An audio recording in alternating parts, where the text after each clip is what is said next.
Assalamualaikum warahmatullahi wabarakatuh. Halo teman-teman, pernah gak sih kalian mikir gimana cara koperasi bisa tetap bertahan, sehat secara finansial, dan terus menyejahterakan anggotanya? Nah, jawabannya ada di dua hal penting yang akan kita bahas, yaitu manajemen keuangan dan permodalan koperasi. Yuk kita kupas satu persatu. Nah, teman-teman, dalam struktur koperasi ada 3 unsur utama. Yang pertama di sini ada rapat organisasi. Ini adalah pemegang kekuasaan tertinggi. Jadi semua keputusan besar koperasi itu akan diputuskan di sini. Lalu yang kedua ada pengurus. Mereka yang akan diberi amanah menjalankan koperasi. Jadi ibaratnya mereka adalah manajer utamanya. Lalu yang ketiga ada pengawas. Tugasnya yaitu mengawasi kinerja pengurus.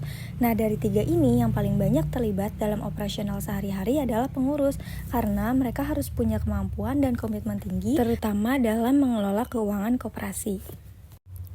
Nah, teman-teman, apa sih manajemen keuangan koperasi? Manajemen keuangan koperasi adalah proses cari dana dengan cara yang paling menguntungkan, menggunakan dana itu secara efektif, efisien, dan rasional, dan tentunya tetap berpegang pada prinsip ekonomi dan prinsip koperasi. Contohnya nih, kalau misalkan koperasi butuh dana, pengurus itu harus bisa memilih lebih baik cari pinjaman atau pakai dana cadangan.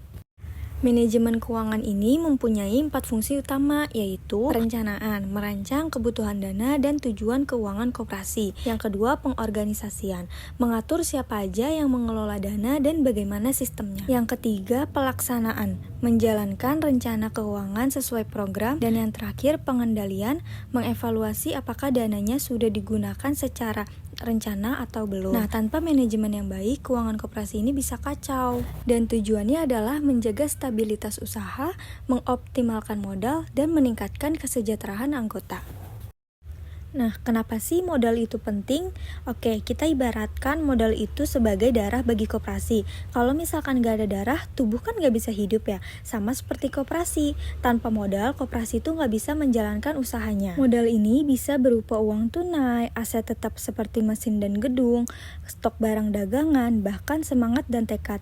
Tapi tentu tetap butuh dana nyata ya.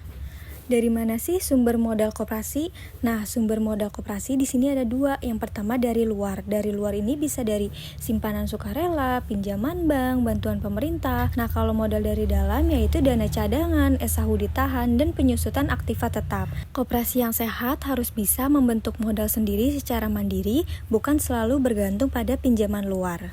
Selanjutnya ada jenis-jenis modal dalam koperasi nih teman-teman. Nah, modal ini dibedakan jadi 2 kelompok. Yang pertama ada modal aktif. Dalam modal aktif ini ada modal jangka pendek, misalnya kas, piutang, persediaan. Lalu ada modal tetap yaitu tanah, mesin, dan kendaraan. Nah, yang kedua ini ada modal pasif. Dalam modal pasif ini ada modal jangka pendek, misalnya utang jatuh tempo kurang dari 1 tahun. Yang kedua itu ada modal jangka panjang, misalnya pinjaman bank dan obligasi. Lalu ada modal sendiri yaitu simpanan pokok, wajib, dan dana cadangan. Nah, penting banget buat koperasi punya keseimbangan antara modal aktif dan pasif supaya tetap liquid dan berkembang. Nah, teman-teman, sekarang kita tahu bahwa koperasi nggak bisa jalan tanpa manajemen keuangan dan permodalan yang baik.